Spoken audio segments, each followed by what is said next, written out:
네, 안녕하십니까. 임승환 이사입니다. 자, 오늘 2022년 9월 5일 방송을 좀 시작을 해보도록 하겠습니다.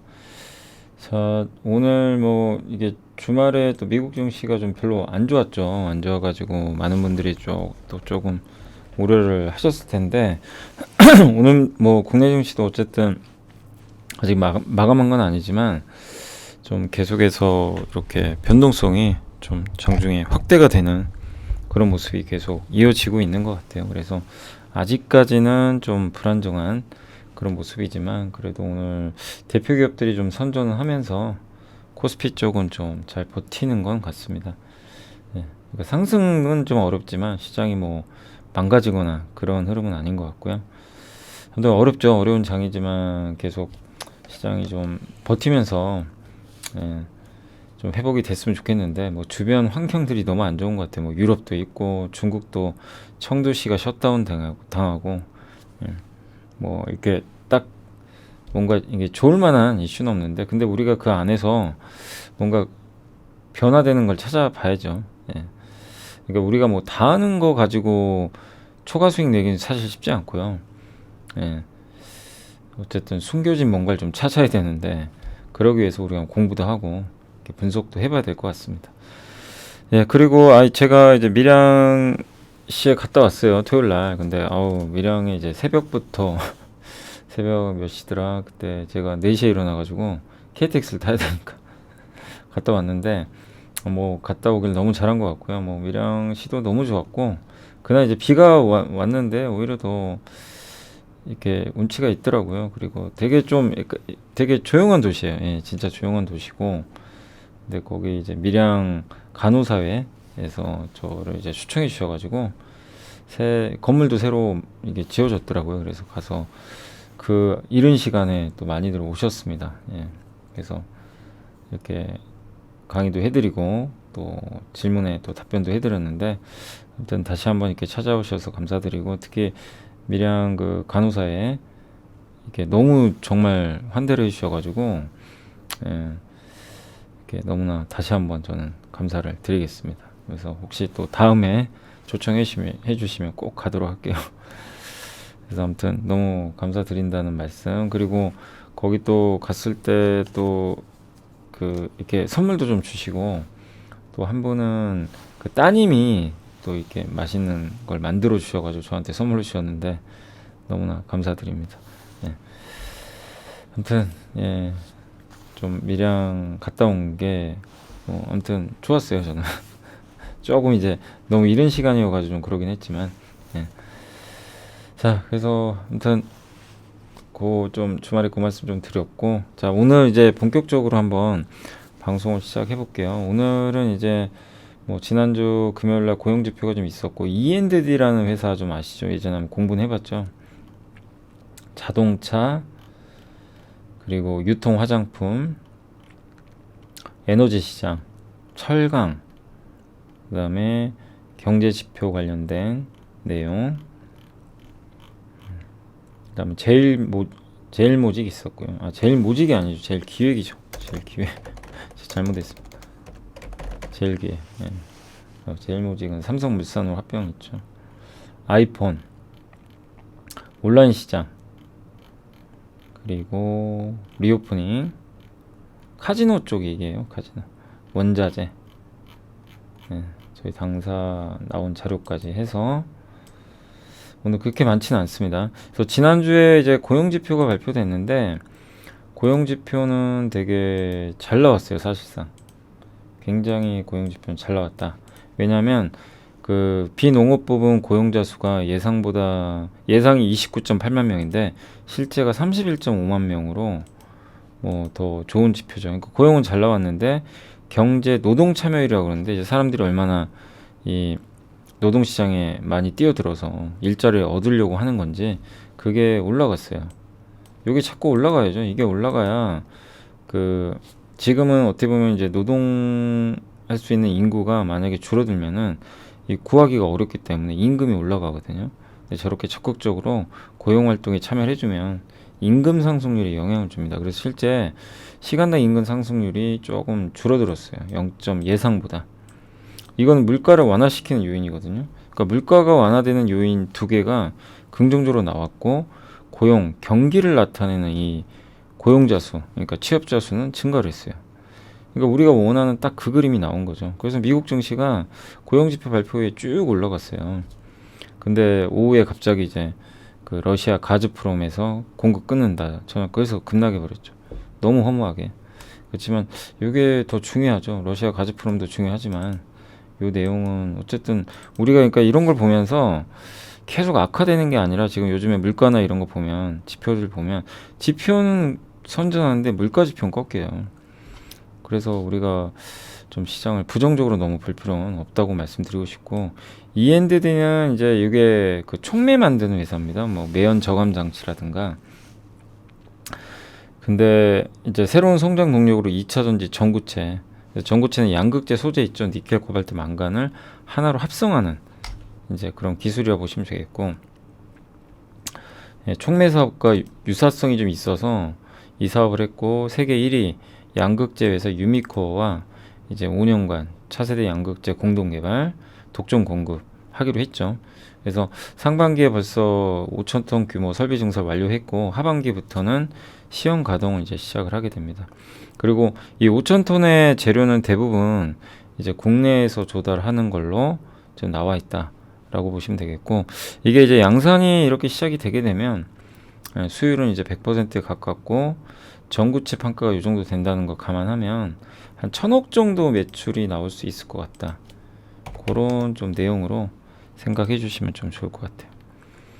그래서 배터리 한 개당 이제 한 개 모델당 전구체가 10,000톤 정도 들어가는데 지금 생산량 가지고는 안 된대요. 그래서 아마 증설을 계속 할 것 같고, 예, 그리고 무엇보다 최대 파트너가 유미코어예요. 벨기에 기업인데 양극재 1등입니다. 예. 그래서 미국의 또 이런 인플레 감축 법안, 네, 유럽에서도 원자재법을 지금 추진하나 봐요. 그럼 유럽에서도 이제 미국과 비슷한 상황이죠. 중국 거 쓰지 말라는 얘기랑 비슷해요, 어떻게 보면. 예, 그래서 유럽 쪽에 이미 이거 유럽에 진출한 기업들은 좋겠죠. 예, 그래서 유미코랑 또 같이 하니까 이런 부분들은 좋은 것 같아요. 그래서 유럽의 배터리 공급은 지금 유럽은 안 좋아요. 지금 요새 동박 업체들 우리나라 이 2차 전지 소재가 약한 이유가 유럽이 지금 전기요금 오르죠. 천연가스 부족하죠. 그러니까 천연가스에 의한 유럽의 전기요금이 막 올라가다 보니까 좀 리스크도 있고, 유럽이 생산이 좀 잘 안 되니까요. 전기차도 잘 안 팔려요, 예전보다. 유럽은 지금 워낙 안 좋습니다, 상태들이. 그래서 이제 우리나라 기업들이 좀 안 좋은데, 그러나 결국 유럽도 회복되고요. 예, 여기에 또 관련된 기업 중에 하나가 ENDD가 될 것 같다. 글로벌 양극재 1위 업체, 요게 고객사기 때문에. 예, 그래서 지금 이 회사는 이제 앞으로 2차 전지 전구체 사업 쪽으로 이제 분위기가 바뀔 거고, 거기서 계속 우리가 체크는 해봐야죠. 실적은 나오는지. 예. 또 이 전환사채도 그때 좀 일부 있었던 것 같은데요. 여기 찾아보니까 전환사채 물량이 좀 남아 있더라고요. 여기 보니까 전환 청구권을 이번에 28만 주 행사했고 가격은 27,900원. 78만 주가 좀 남아 있습니다. 이렇게 여기도 있죠. 잔액이. 그래서 요런 물량들이 한 번씩 나올 텐데, 사실 뭐 그런 물량이 나오면 또 뭐 수급 문제니까, 예, 좀 기회가 될 수 있을 것 같고요. 어쨌든 2차 전지 전구체 사업으로 성장이 기대된다. 다만 이게 기대지 성공한다는 건 아니에요. 그래서 항상 이런 거 생각하면서 천천히 대응을 하시면 좋겠습니다. 아무튼 모멘텀은 뭐 좋다고 봐야 되겠죠.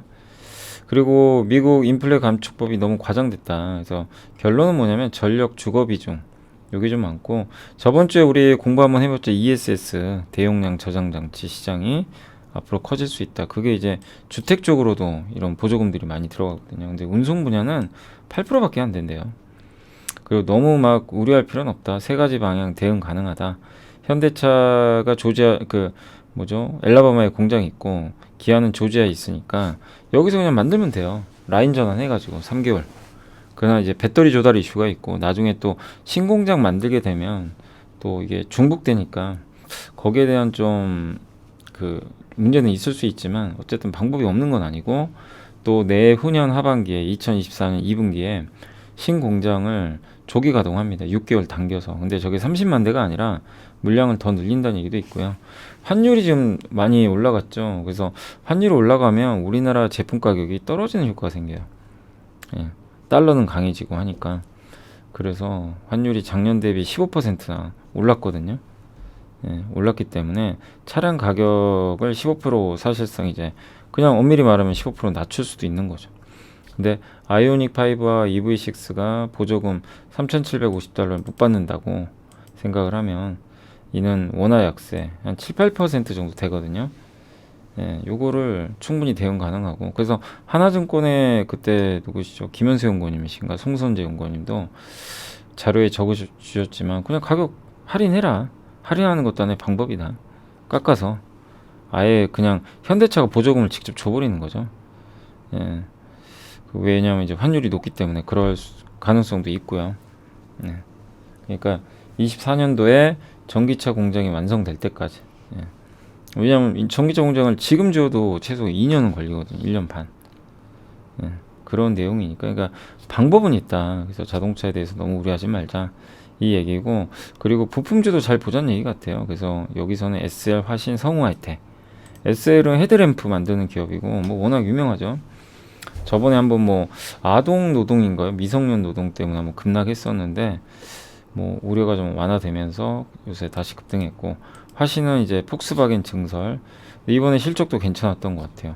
성우 하이텍은 원래는 이제 내연기관차에 들어가는 이제 부품을 만들던 기업인데 어쨌든 국내에서 기아 EV6와 EV9에 배터리 케이스를 납품을 하고요. 배터리 모듈도 수주받아서 24년부터 그러니까 성우 하이텍도 이제 전기차 쪽으로 좀 다변화된다 라는 그런 내용인 것 같아요. 그래서 이런 중소형주들도 좀 보자는 뭐 그런 언급인 것 같습니다. 네, 아무튼 뭐 자동차 부품주도 좋고 완성차도 좋고 다 괜찮은 것 같아요. 유통 화장품은 하나증권의 박종대 연구원님이 9월 실적이 좀 관건인 게 9월은 가을 시즌 시작이라서 이제 본격적으로 매출이 나오는데 작년 9월이 실적이 되게 좋았어요. 백화점이. 그러니까 올해 더 좋을까 이 우려가 있어요. 그리고 이제 해외여행이 좀 더 완화되잖아요. 입국 전에 코로나 검사 면제당하니까. 그럼 어떻게 돼요? 더 많이 가면 백화점 매출 줄지 않을까? 이 두 개가 겹쳐서 백화점이 굉장히 좀 답답한 상태입니다. 예, 그러니까 실적 되게 좋거든요. 안 가요.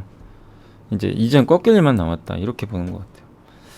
그래서 좀 주가가 좀 아직까지는 부진한 상태고, 다만 이제 면세점 쪽은 반대입니다. 면세점은 역으로 좋아지죠. 안 좋았다가. 그래서 대부분의 우리나라 백화점 업체들이 신세계, 현대백화점도 면세점을 하고 있어서 좀 약간의 완충 역할을 할 것 같고, 특히 신세계를 좀 좋게 보는 것 같고요. 호텔신라는 순수 면세점 회사니까 분위기는 나아질 것 같습니다. 그리고 아모레퍼시픽이 미국에 타타아퍼라는 기업을 인수를 한대요. 그래서 M&A 되게 인색한 기업인데 저는 잘한다고 생각합니다. 저런 M&A는 직접 뭐 브랜드 만드는 거 어렵거든요. 시간도 많이 걸리고 그래서 그런 거보다는 현금이 있으니까 저걸로 그 인수하는 건 괜찮은 전략 같아요. 특히 아모레퍼시픽은 중국 비중이 높고 이제 북미 쪽은 아직은 높진 않잖아요. 그래서 이제 북미, 일본, 유럽 쪽으로 넓혀 가야 돼요. 그러면은 밸류에이션이 또 올라갑니다. 그래서 한번 이 전략은 긍정적인데 성과까진 모르죠. 성과가 나려면 확인이 필요하니까. 그렇지만 이런 중국 정책은 뭐 나쁘지 않다. 요즘에 중국 의존도가 높은 기업들이 워낙 부진하니까요. 그래서 점진적으로 북미 비중 높여가는 건 좋은 것 같은데 과연 이제 우리 한국의 화장품 회사들이 잘 팔릴지 매출이 그것까지 이제 분위기는 봐야 될 것 같고 K-팝을 통해서 이제 바뀌었는데 이게 연결이 돼야 되겠죠. 그리고 겨울을 앞두고 에너지 시장이 다시 요동치고 있는데 폴리실리콘 공급이 좀 늘어날 것 같아요. 그래서 이건 오시아한테는 좋은 내용은 아닙니다. 왜냐하면 업황이 너무 좋으니까 폴리실리콘 생산량을 지금 실제 늘렸어요. 그리고 내년까지 2배 더 늘어날 것 같아요. 올해보다 2배 가까이. 그래서 폴리실리콘 공급이 늘어날 가능성이 높기 때문에 폴리실리콘 만드는 업체보다 그러니까 약간 OCI한테는 좀 부정적인 뉴스고 하나솔루션한테는 좋은 거죠. 예, 폴리를 받아다가 셀을 만드니까 태양전지. 그래서 셀이나 모듈 업체한테 유리하고 폴리 업체한테는 조금 부정적일 수 있다는 건 참고하시면 좋겠습니다. 그러니까 좋으면 공장 짓고 증설하거든요. 그러면은 공급 과잉에 빠지게 되겠죠. 그런 내용인 것 같아요. 철강이 일본 제철이 자동차 강판 가격을 올렸다고 합니다. 기존 대비해서 4만엔 인상에 합의했고, 이게 뭐 수요가 꼭 좋아서 그러기보다는 제품가, 그러니까 원재료 가격을 인상을 못했대요. 그동안 반영을 못해서. 예, 그래서 국내에서 현대제철도 아마 조금 인상하지 않을까 이렇게 보고 있고요. 유럽 철강사들은 전력이 좀 부족해가지고 감산 들어가나 봅니다. 그래서 아르셀로미타 같은 경우는 뭐 유럽에서 이미 가격을 올린 걸로 그때 기사가 좀 기억이 나고요. 예. 근데 우리나라 기업들이 이런 가치 좀 가주려면 그 중국 경기가 좀 살아나야 돼요. 우리나라 이 철강 회사들의 주가는 중국 경기에 달려 있어요. 근데 그게 워낙 안 좋으니까 또 이번에 중국의 청두시도 막 셧다운 당하고, 예, 그래서 싸죠. 그래서 주가가 저평가돼 있는데 유럽부터 일본까지 이런 이제 제품 가격 인상은 그래도 도움이 되죠. 그리고 중국의 경기가 조금이라도 터닝한다면 주가도 가파르게 오를 수도 있어요. 그래서 그걸 기대하면서 지금은 기다리는 구간 같습니다. 지금 좀 바로는 안 간다 하더라도 철강주들은 뭐 더 나쁠 건 없고요. 이런 가격 인상 부분은 분명히 긍정적일 수 있다는 거 말씀드리겠습니다. 자, 계속 또 진행해 보겠습니다. 이건 이제 시황 관련된 건데 BNK의 그 김성대 연구원님이 결국엔 경제를 전망할 때 제일 중요한 건 물가입니다. 예, 물가가 해결되면 다 풀려요, 모든 게. 예. 근데 이제 지금 물가가 꼬였는데 다음 미국 소비자 물가가 안정될 5가지 이유 적었고, 일단 식품 물가 지수가 꾸준하게 지금 올라가요. 이제 우리나라로 따지면 라면 값이라든가 뭐 그런 거죠. 음식료, 가공식품. 이건 한 번 오르면 잘 안 내려가죠. 특징이. 근데 원재료 가격이 내려갈 때 한 번씩 그 상승률이 둔화된다. 그 최근에 곡물 가격이 급락했기 때문에 매월 좀 이 기여도, 소비자 물가에 기여하는 부분은 좀 둔화되지 않을까 이렇게 보고 있는 것 같고, 두 번째가 가솔린 가격입니다. 그래서 가솔린 가격이 7월 기준으로 전월 대비해서 8.1%, 8월에는 12.5%가 하락을 했어요. 미국의 물가에 영향을 많이 주는 세 개 중에 하나가 가솔린, 중고차, 주겁입니다. 근데 이 가솔린 가격이 떨어졌다는 건 좋은 거죠. 그리고 주거비는 아직 안 꺾여요. 쉽게 꺾이진 않지만 주거비도 4분기부터는 영향력이 떨어진다. 왜냐하면 미국 주택가격 상승률이 후행을 해요. 15개월. 그래서 작년 8월부터 이게 횡보 상태니까, 그렇게 되면 올해 11월부터 주거비용 상승률이 좀 이제 진정되는 거죠. 꾸준히 오르다가.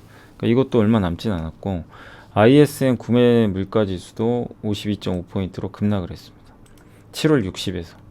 그리고 중고차 가격도 본격적으로 하락을 하고 있고, 그래서 이제 물가는 어쨌든 피크아웃 가능성이 굉장히 높아졌는데, 한 가지 문제가 이제 우리나라 경기 이 재고 순환 지표가 뭐냐면 그 출하 있죠. 내가 물건을 만들어서 창고에 쌓아놓으면 재고잖아요. 이 재고, 그리고 이거를 출하하는 거 있죠. 이제 팔기 위해서. 그 출하가 많아야죠. 그래서 재고 순환 지표는 출하에서 재고를 뺀 겁니다. 그래서 저게 높을수록 좋은 거예요. 근데 지금 마이너스예요. 재고가 더 많다는 얘기예요. 재고 증가율이. 근데 그나마 6월보다 7월이 조금 이제 완화됐죠. 마이너스 19에서 마이너스 18로. 네, 그러니까 좀 뭔가 바닥의 징후는 보인다. 자동차가 확실히 좋아졌다고 합니다. 출하 지수가 크게 늘었고, 근데 반도체가 좀 안 좋은 것 같긴 해요. IT는 마이너스 21.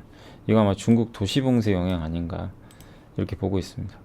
이게 가솔린 가격이고요. 주거비는 이제 올라가는데 빨간색은 주택가격이 꺾였죠. 그리고 ISM 물가지수에서 구매자 물가지수 꺾이면 이것도 같이 꺾이는 경향들이 있어요. 그래서 물가도 피크아웃 가능성이 높고, 중고차 가격이 이렇게 폭락했습니다 이미. 그 다음 재고 순환 지표가 이 코스피 지수랑 연동되는데 바닥에서 이제 꿈틀꿈틀 대죠. 네, 그리고 자동차는 빨간색이 올라오죠. 회복되고 있고, 다만 IT가 좀 아직은 부진하다. 그래서 요새 자동차 업종이 좋은 이유 중에 하나도 이런 것 때문이라고 보시면 돼요.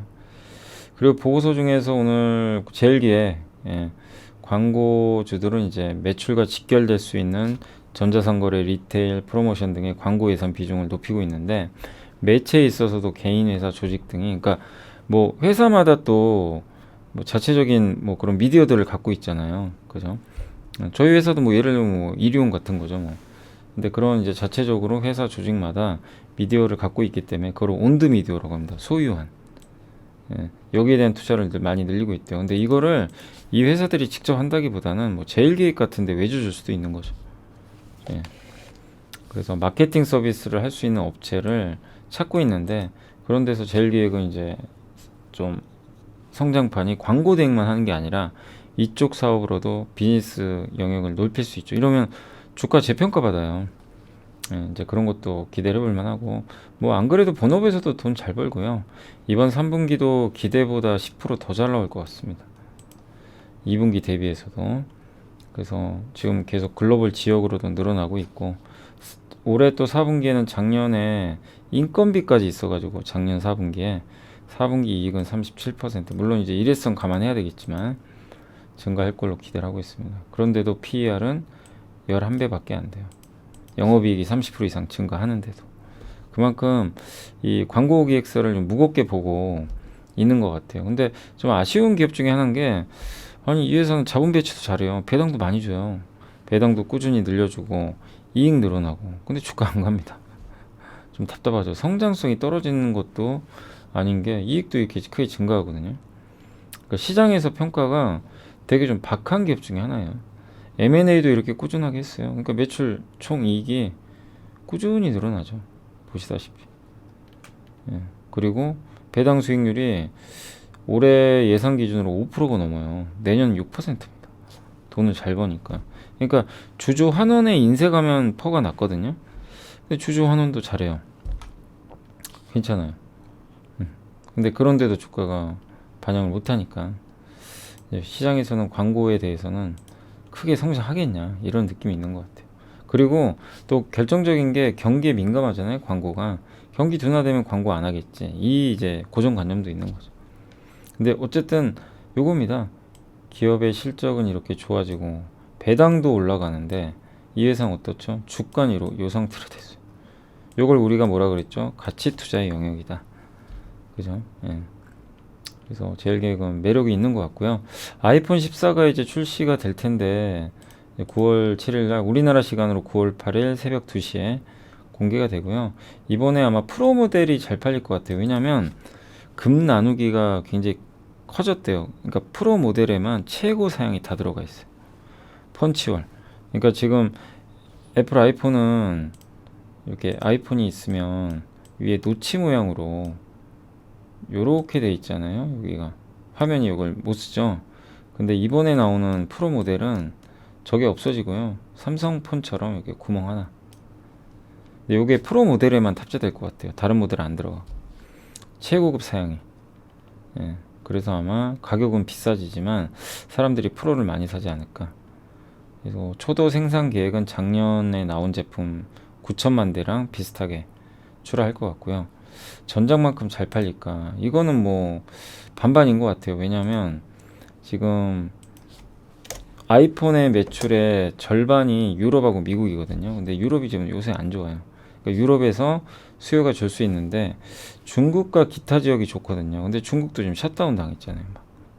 그러니까 전작만큼 잘 팔릴지는 사실 모릅니다. 근데 시장에서는 잘 팔릴 걸로 예상은 해요. 근데 제가 봤을 때는 프로 모델이 좀 잘 팔리지 않을까. 완전히 차별화돼 있으니까. 그래서 프로 쪽에 기대를 해보고, 프로가 잘 팔리면요, 저 가장 비싼 모델이 잘 팔리면 우리 LG노텍하고 BH한테 좋죠. 여기 들어가는 스펙들이 향상되는데 단가가 높아지기 때문에 LG노텍이나 BH한테는 좀 좋은 그림이 그려질 수 있습니다. 아무튼 발표하고 9월 뭐 중순이나 말에 출시가 되겠죠. 그 출시되고 판매량까지는 확인해 봐야 되겠습니다. 그래서 너무 낙관도 너무 비관도 할 필요는 없고, 지금 전체 소비 환경이 너무 안 좋은데 그럼에도 불구하고 아이폰이 잘 팔리면 이건 진짜 의미 있는 거죠. 네, 그래서 계속 잘 지켜보시면 좋겠습니다. 다만 이제 이런 기대감 때문에 주가들이 좀 어느 정도 오른 기업들도 좀 있으니까, 이제는 실제 숫자를 확인하는 단계다 보시면 좋겠고, 우리나라 온라인 시장의 재편의 본격화. 저는 사실 여기 오늘에 있죠. 저 오늘에서 자주 시켜 먹거든요. 너무 편리했어요. 사실은 이제 회를 저도 좋아하다 보니까 자주 여기서 신선한 회를 많이 받아서 시켜 먹었는데, 어느 날 갑자기 영업을 안 한다고 하더라고요. 그러니까 뭐냐면 마케팅비를 엄청 많이 쓴 것도 같아요. 그래서 투자를 많이 받았죠. 온라인 스타트업 기업인데 170억 투자를 받았고 회원수가 75만 명인데 엄청 성장을 했어요. 근데 문제는 그 여기 횟집 있죠. 그러니까 이런데 공급받은 데다가 대금을 지급을 지금 못했나 봐요. 물품 대금들. 예, 그래서 공고사직. 그래서 되게 좀 어려웠는데, 이게 왜 근데 투자금을 지금 못 받는 거예요. 왜? 금리가 오르니까. 옛날하고 달라요. 옛날에는 투자금 쉽게 조달 가능해요. 지금은 잘 투자 안 하려고 하죠. 예, 이런 벤처 캐피탈에서. 아니, 이렇게 금리 올라가면 비용 부담도 있고 높은 밸류도 못 줘요. 그러니까 이제 돈 버는 기업 위주로만 투자가 들어갈 겁니다. 그러니까 요게 이제 그런 걸 나타내는 상징성 있는 부분이고, 그래서 마켓컬리도 이번에 상장할 텐데 정말 힘들게 상장하는 거고요. 소카도 제값받기는 어려워요. 예. 그리고 한국은 이제 온라인 침투율이 높은데 우리나라는 이제 침투율이 30% 후반대라서 거의 이제 많이 성장했죠. 그러니까 침투율은 계속 증가하긴 좀 쉽진 않아요. 예. 오프라인도 어느 정도 있기 때문에. 그래서 성장률은 둔화된다. 온라인 성장률이 이제 한 자릿수로 가요. 그렇기 때문에 이제 옥석 가리기 해야 된다. 여기서는 그러니까 이런 거거든요. 모두가 성장을 할 때는, 그러니까 어떤 걸 보실 때 어떤 기업, 그러니까 시장이 2차 전지도 마찬가지예요. 침투율이 처음에 커질 때는요, 다 가요. 근데 어느 정도 침투율이 이제 둔화되죠. 대중화되고. 온라인 시장이 그래요. 그러면 이제는 살아남는 자와 아닌 자의 싸움이에요. 그래서 지금 쿠팡은 살아남은 거죠. 나머지 회사들은 힘들어져요. 지금 그런 싸움이 시작됐어요. 그래서 쿠팡은 흑자 전환 가능성도 높아졌고 이미 점유율도 올라가고 있고요. 그러니까 이 성숙 시장인지 스타트업 시장인지 이 초기 국면인지를 잘 보셔가지고 그런 것들을 잘 판단할 필요는 있는데, 어쨌든 지금은 이 온라인 쪽은 성장은 이미 다 했죠. 그래서 대중화됐고 성숙 시장에서 누가 1등 하느냐 이 싸움인데, 쿠팡이 그럴 가능성이 높아진 것 같아요. 데이터를 보면. 그래서 이마트가 좀 힘든 거죠, 요즘에. 그리고 오프라인 쪽은 어쨌든 이제 온라인하고는 다르니까. 근데 오프라인, 온라인 같이 하는 기업들이 좀 힘들었는데, 어쨌든 지금은 온라인 매출 비중이 작고 오히려 나들이미 여행 수요 회복에 직간접적으로 수혜받을 수 있는 기업을 보자. 그런 내용인 것 같아요. 백화점 회사들이 뭐 대표적이죠, 사실. 네, 그런 면에서는 백화점 기업들이 좀 대표적으로 이런 온라인 비중이 별로 작고 면세점이 있으니까, 그래서 대표적으로 신세계에 대해서 긍정적으로 보고 있는 것 같습니다. 쿠팡의 점유율이 이렇게, 이게 온라인 시장 내 점유율이요, 전체에서 29%까지 올라갈 것 같고요.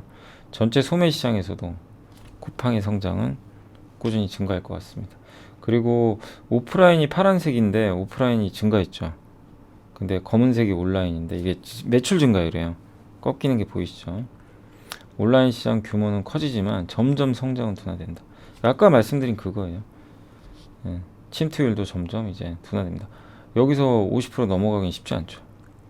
그래서 우리가 투자할 건요, 침투율이 앞으로 급격히 늘어갈 산업이에요. 그게 전기차, 뭐 VR, AR 기기, 자율주행. 근데 반드시 성장을 해야 되겠죠, 산업이. 그럴 땐 다 같이 가요, 초기엔. 근데 성숙하게 되면 이제 바뀐다. 완전히 승자만 살아남는다. 그걸 좀 말씀드리겠습니다. 엇갈린 리오프닝, 신한증권의 지인의 연구원님이 아직 GKL은 오늘 발표했어요. 오늘 보니까 GKL도 괜찮게 나온 것 같더라고요. 일단 파라다이스도 실적 발표를 했고 8월 매출 드라백은 이제 카지노에서 그 코인 있죠, 그 칩을 바꾸는 거예요. 그걸 이제 드라백에 바꿔서 이렇게 실제 뭐 판돈이라 그러나요? 예, 판돈을 이제 드라백이라고 하고 매출액은 이제 실제 매출로 잡힌 거죠. 그래서 요게 전년 대비 각각 드라백은 급증을 했는데 매출액은 감소했어요. 왜? 매출액은 여기에 홀드율이라고 있어요. 홀드율은 카지노가 이기는 거예요. 홀드율이 높으면요, 손님보다 카지노가 이기는 확률이 높아져서 카지노가 많이 가져가는 거죠. 왜냐면 저 그 이 홀드율 같은 경우는 이게 만약에 카지노가 홀드율이 막 낮아요. 그러면 진단 얘기죠, 어떻게 보면. 예. 그래서 그런 부분이라 좀 보시면 좋을 것 같은데, 어쨌든 드랍액과 매출액은, 그러니까 매출액이 좀 감소한 부분은 홀드율 때문이다 라고 보시면 좋겠습니다. 그래서 작년 8월이 홀드율이 정말 높았었어요. 작년에 8월 달에. 그래서 카지노가 사실 많이 땄죠. 많이 따갔어요. 근데 홀드율이 요번엔 좀 낮았기 때문에, 근데 홀드율은 뭐 카지노가 이길 수도 있고 손님이 이길 수도 있기 때문에 뭐 알 수는 없어요. 중요한 거는 아니고 드랍액이 더 중요합니다. 드랍액.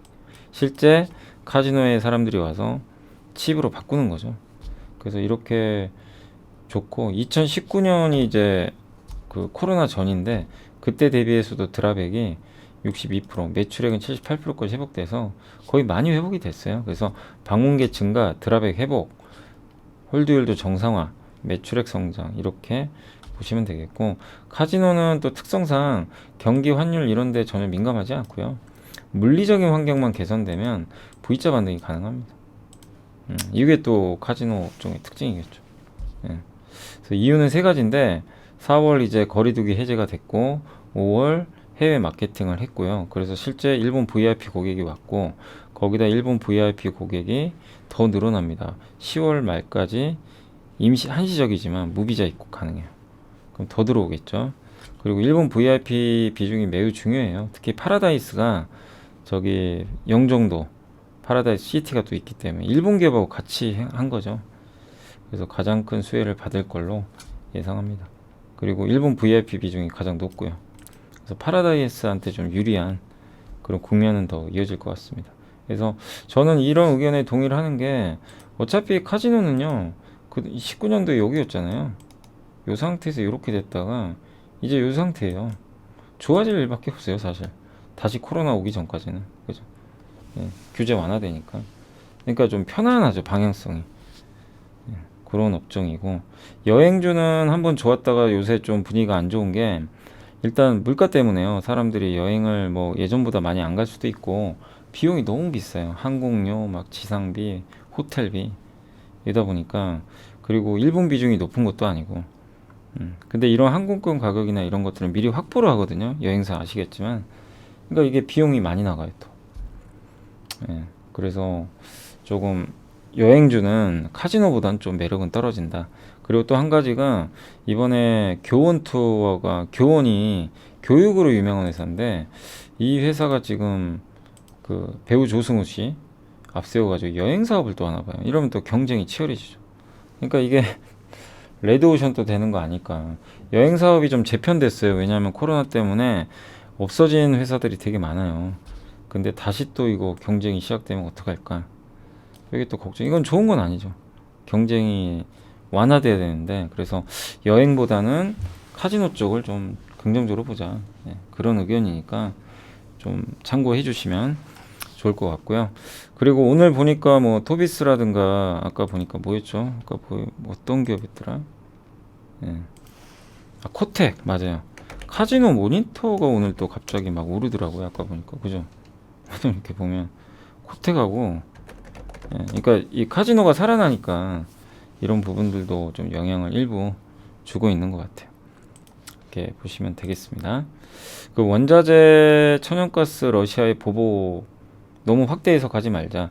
러시아가 그 유럽에서 원유 가격 상한제, 그러니까 러시아산 원유를 어떤 특정 가격 이상으로 사지 말자는 얘기예요. 그게 나오다 보니까 이제 보복으로 노드스트림 1이 러시아에서 독일로 가스 파이프라인 연결해서 독일로 직접 천연가스를 쏴주는 거예요. 그걸 가동을 완전히 중단해 버렸어요. 핑계죠, 사실. 어떻게 보면 핑계 같아요, 제가 봤을 때. 아무튼 노드스트림 1, 근데 이거를 유럽이 몰랐던 건 아닌 것 같아요. 어느 정도 대비를 하고 있었어요. 그래서 지금 뭐 언론이나 이런 데서는 또 유럽 천연가스 가격 급등할 거다. 근데 천연가스 가격은요, 급락했어요. 예. 그래서 아직까지는 뭐 이런 거에 대해서 우려는 크게 안 하는 것 같지만, 아무튼 러시아의 이제 수출 중단은 새로운 이슈도 아니고, 유럽은 그걸 알고 있기 때문에 이미 노르웨이랑 미국의 LNG산을 통해서 많이 쌓아놨어요. 재고를 굉장히 많이 쌓아놨고, 미국의 프리포트라는 이제 LNG 터미널이 아직 가동은 제대로 안 됐는데 조만간 가동될 거고, 예. 그래서 LNG 수출은 더 늘어날 거고요, 미국에서. 그리고 원전이 하나 있죠. 그 유럽에서 최대 전력 많이 판매하는 국가가 프랑스거든요. 원전으로 생산해서 파는데, 이게 가뭄 때문에 원자력 발전이 이게 또 가동이 제대로 안 됐거든요. 냉각수가 있어야 돼요. 근데 그걸 하천에서 끌어옵니다. 이게 가동이 안 됐던 거죠. 근데 일단 지금 하기 기간에 너무 이게 열이 올라가서 냉각수를 활용을 못 했는데, 이건 시간 문제죠. 다시 가뭄이 끝나고 고온 현상이 풀릴 가능성이 높고, 독일도 라인강이 낮아졌죠. 가뭄 때문에. 예, 그래서 이제 이런 연료탄이나 이런 것들을 운송을 해야 되는데 못했던 거거든요. 그러니까 이제 전력 생산이 또 어려웠던 거죠. 근데 이 두 개는 뭐죠? 이게 구조적인 문제가 아니잖아요. 계절적인 문제잖아요. 그럼 풀려요. 그러니까 이거는 염려할 필요가 없는 거고, 그래서 너무 러시아발 영향에 대해서 확대 해석하지 말자. EU가 천연가스 공급 문제가 심각하고, 뭐 그런 건 아직도 우리가 인정하지만 우리 다 아는 뉴스고 사실은. 그리고 장기적으로는 LNG로 바꾸거든요. 이거는 우리나라 조선주한테 되게 좋은 뉴스죠. 예, 그래서 대체 원전, 신재생 에너지, LNG 이런 걸 통해서 유럽도 유럽이라는 나라가 바보는 아니에요. 어떻게든 메꿉니다. 그래서 너무 그냥 우르르만 보실 필요는 없고요.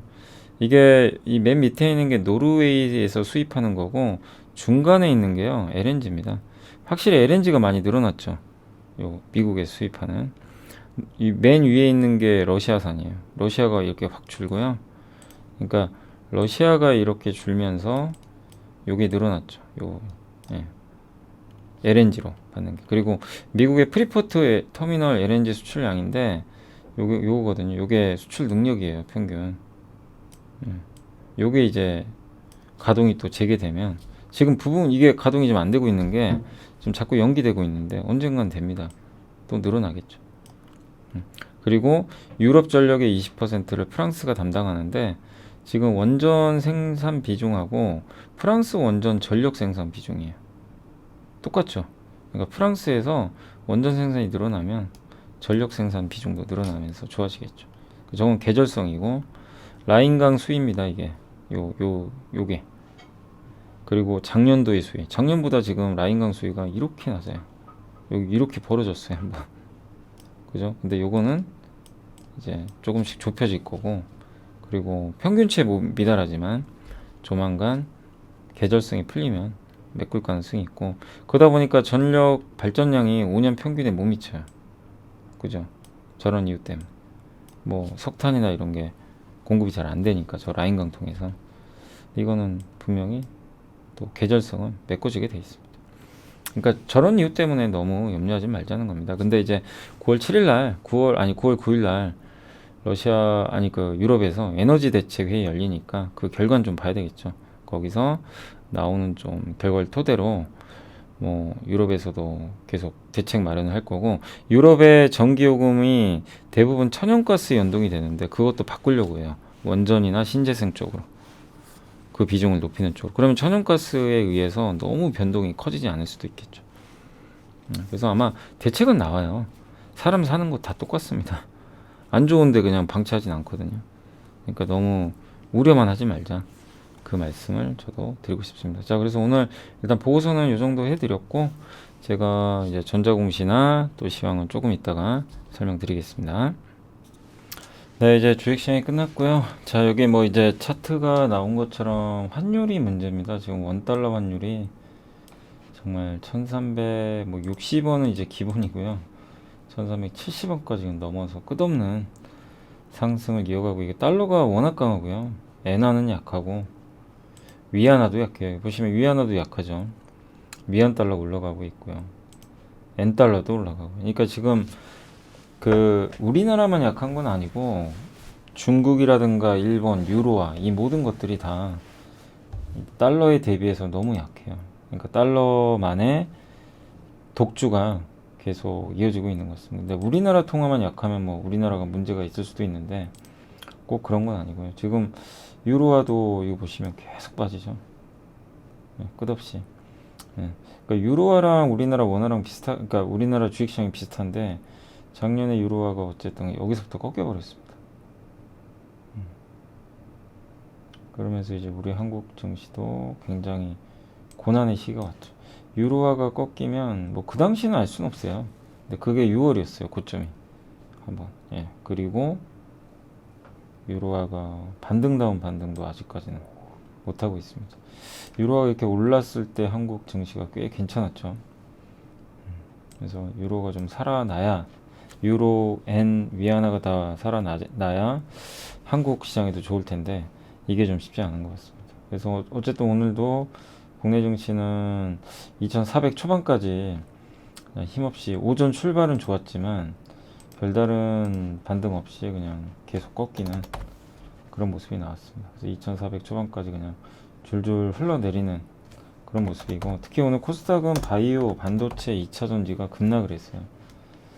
그래서 급격하게 이렇게 무너지는 흐름이 나왔던 것 같습니다. 원래 이제 코스닥은 변동성이 큰데 오늘 거의 급락장이 연출이 됐다 라고 보시면 되겠고, 그리고 오늘 코스닥 뭐 이렇게 보면 수급은 그렇게 나쁘진 않죠. 개인이 팔고, 코스닥도 뭐 기관이 좀 판 정도인데 그렇게 많이 판 것도 아니거든요.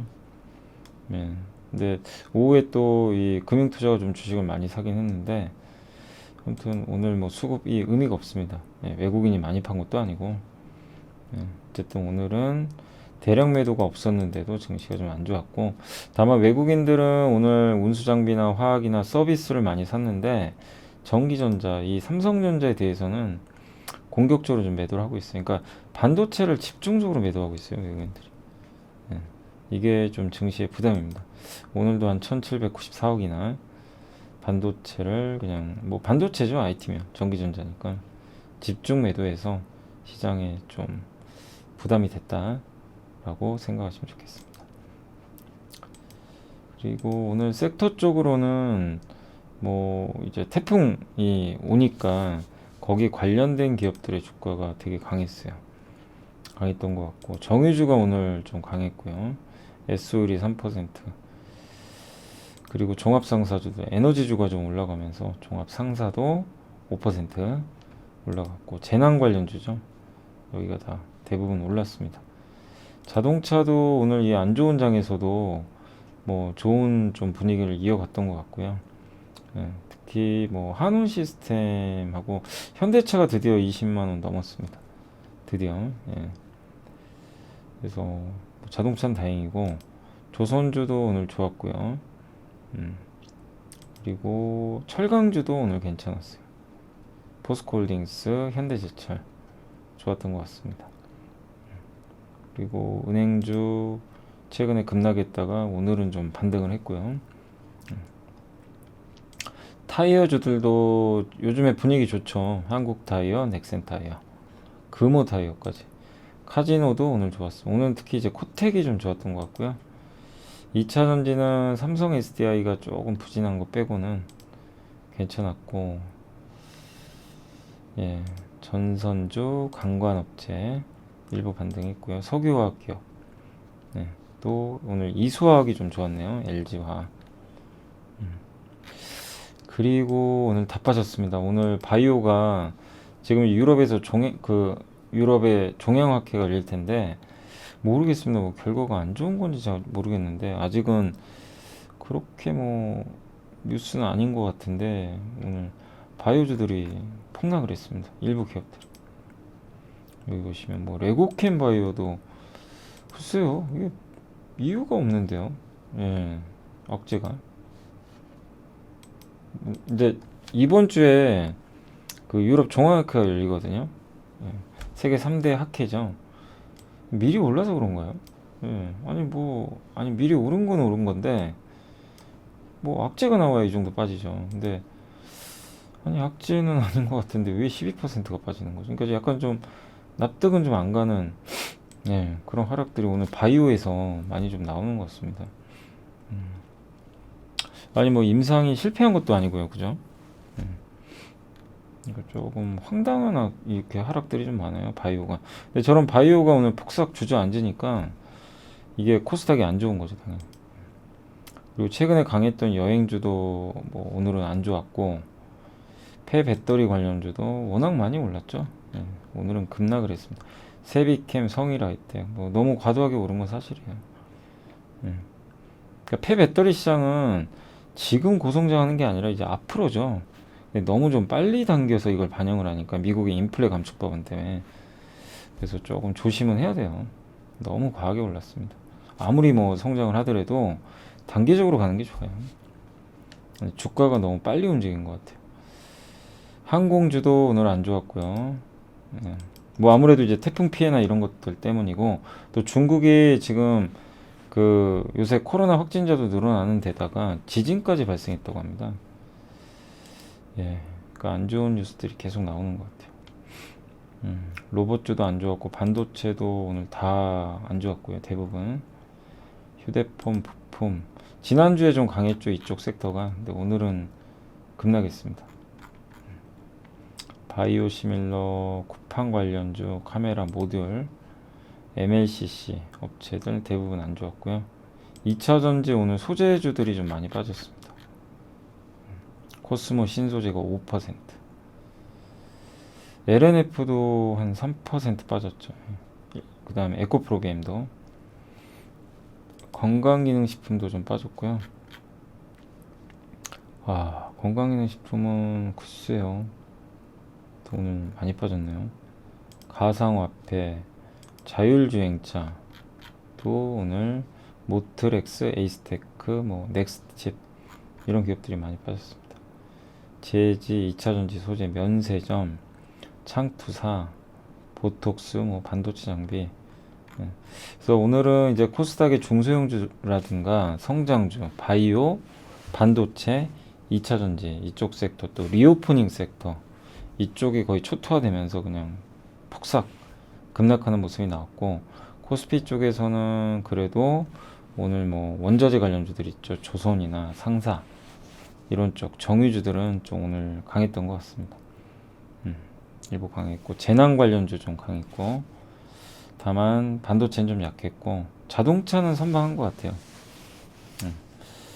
그래서 코스피가 상대적으로 덜 빠졌고 코스닥이 많이 빠졌다라고 보시면 되겠습니다. 그리고 오늘 이제 마지막으로 시가총액 상위 기업들만 한번 점검하고 마무리하도록 하겠습니다.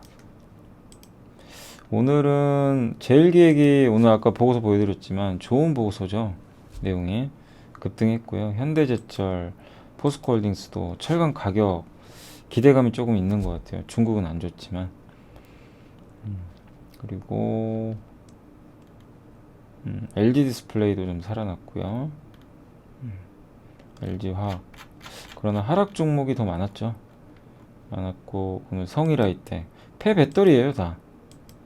HLB생명과학, 바이오, 대덕전자, SK바이오사이언스, 바이오, KMW, 5G 통신, 한솔케미칼, 반도체, 첨보 2차전지 소재, LNF 2차전지 소재, 에코프로비엠 2차전지 소재, 일진머티리얼주도 2차전지 소재입니다. 그러니까 2차전지 관련주가 뭐 너무나 안 좋은 그런 상황들인 것 같아요. SKC도 오늘도 또 빠졌고요. 2차전지 소재가 뭐 사실 뭐 너무 많이 오른 것도 있지만요. 예, 아무튼 좀 최근에 모멘텀이 좀 떨어지다 보니까 주가가 급격하게 오늘은 밀리는 것 같습니다. 그래서 좀 많이 빠지는 모습이 나왔고, 그리고 SM 같은 이제 엔터주도 좀 밀려버렸고, 반도체 소부장 여전히 좋지는 않습니다. 태양광도 좀 밀렸고, 그래서 오늘은 시장은 아무튼 되게 좀 어려웠던 장인 것 같습니다. 많이 올랐던 기업들이 중심을 해가지고 오늘은 시장이 좀 많이 흔들렸다라고 보시면 될 것 같습니다.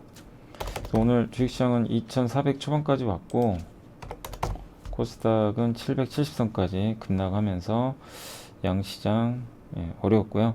오늘은 이제 미국 증시가 휴장이고 내일 이제 뭐 미국이 다시 열릴 테지만, 아무튼 오늘은 이제 미국이 휴장이라서 내일은 이제 유럽 증시 흐름에 따라서 아니면 나스닥 선물 이런 거에 따라서 시장의 좀 변동성은 나올 것 같고, 일단 가장 중요한 거는 이제 외국인들이 전기전자를 많이 팔잖아요. 전기전자 매도가 좀 줄 필요가 있고, 네. 요새 갑자기 또 많이 팔아요. 이 외국인들이. 보시면 삼성전자를 지난 금요일부터 대량 매도하고 있습니다.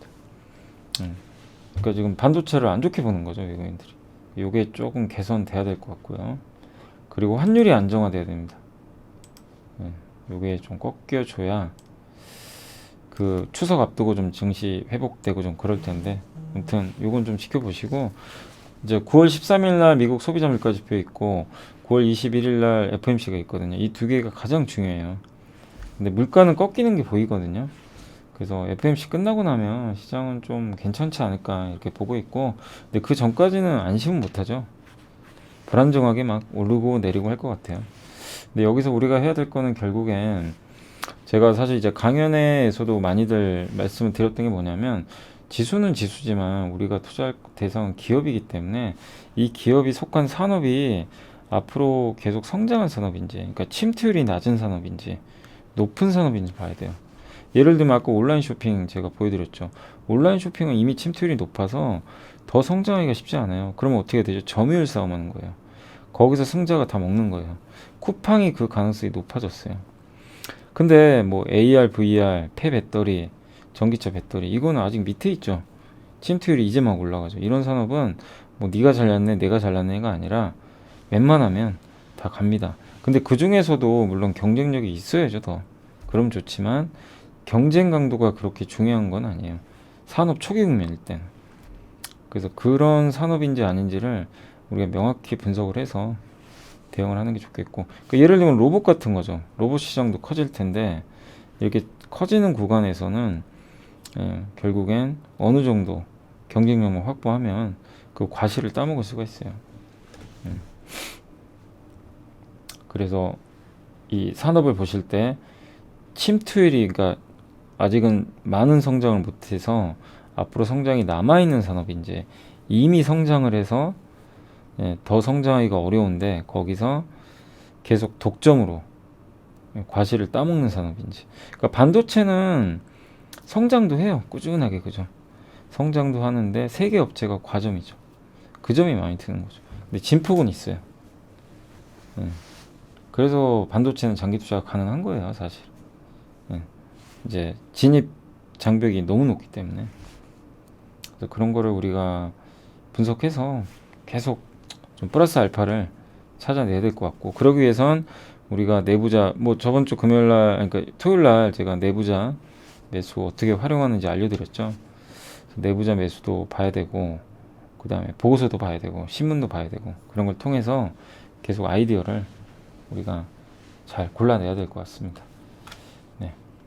네, 그리고 이제 마지막으로 이런 뉴스가 주말에 나왔더라고요. 그래서 저번에 한 번도 언급드렸던 것 같은데, 이 개미 울리는 물적 분할, 뭐 물적 분할 자체가 문제는 아니에요. 근데 물적 분할을 해서 상장하는 게 문제죠, 자회사를. 그죠?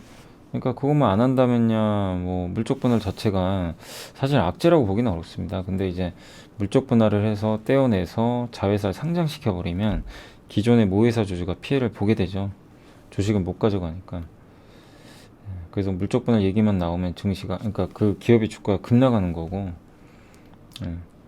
근데 이제 요거를 이제 좀 어렵게 만들겠다라는 취지의 그런 이제 어떤 법들이 좀 나오는 것 같아요. 그래서 금융위원회가 대책을 발표했는데, 제가 읽어보니까 근데 주식 매수 청구권은 이거는 크게 의미가 없어요. 그잖아요. 이거는 뭐 우리가 생각해봐도 나는 물적 분할에 반대한다. 근데 주가가 폭락을 했어요, 물적 분할 때문에. 그럼 물적 분할 전 가격으로 사주겠다는 건데, 주식 매수 청구권 해가지고, 그러니까 우리가 M&A 반대하면 매수 청구권 활용해서 나 M&A 반대해, 이런 거랑 비슷한 거죠. 근데 물적 분할에서 자회사가 상장할 때, 그죠? 그래서 물적 분할에서 자회사가 상장을 하게 될 때 사람들이 원하는 건 이 주식 매수 청구권이 아니고 이 기업을 내가 갖고 싶다는 거죠. 그 핵심 사업부가 떨어져 나갔는데 이 사업부를 내가 갖고 싶잖아요. LG 화학 주주분들은 LG엔솔 주주가 되고 싶은 거거든요. 배터리니까. 그거 보고 투자했는데 하나도 받지도 못하고, LG엔솔은 따로 떨어져 상장하고. 근데 그런 경우에 주식 매수 청구권, 그러니까 예를 들면 이걸 반대하세요? 그럼 저희가 사드릴게요. 얼마 가격에. 근데 그걸 원하는 게 아니잖아요. 그죠? 그럼 그러면 예를 들면 내가 주주면 나보고 LG화학 주식을 그냥 마음에 안 들면 LG화학 주식 팔고 나가라. 내가 사줄게. 약간 이런 거거든요. 예. 아니 근데 나는 LG엔솔을 받고 싶은데, 그러니까 주식 매수 청구권은 제 생각에는 그렇게 크게 주주분들한테 큰 의미가 있을지 모르겠어요. 예. 그러니까 핵심은 신주를 받을 수 있는 권리 있죠. 신주 인수권이 있어야 돼요. 신주 인수권이 없어요. 여기. 자회사가 상장할 때 모회사 주주한테 그 자회사가 상장하는 그 자회사 주식 있죠. 자회사 주식을 주는 거지. 그러니까 뭐냐면 LG엔솔이 상장할 때 LG화학 주주한테 LG엔솔 주식을 얼마만큼 주는 거예요, 그냥. 그래서 독일의 다임러 트럭 같은 경우 다임러가 다임러 트럭 분리해서 물적 분할에 상장할 때 그 다임러 트럭의 주식을 줬어요. 60%인가를. 그러니까 뭐 다 찬성했어요. 다임러 주주들이 뭐 찬성을 안 할 이유가 없죠. 다 찬성하고 주가도 급등하고. 예.